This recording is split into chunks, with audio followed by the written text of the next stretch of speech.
So hey guys, what's up? In this video I'm going to tell you how to turn off keyboard vibration in Galaxy A15 5G.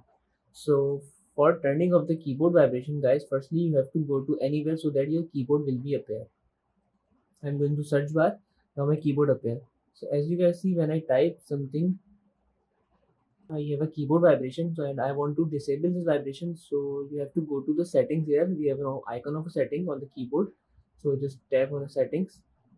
Now scroll down, and here we have an option of a swift touch and feedback. Just tap here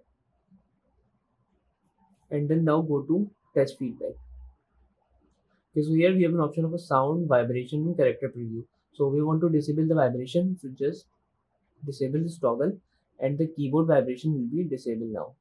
Let's see. Yes, the vibration is now disabled. So that's it guys about the video. If this video helped you, kindly like the video and follow us for more tips and tricks. See you guys in the next video. Take care.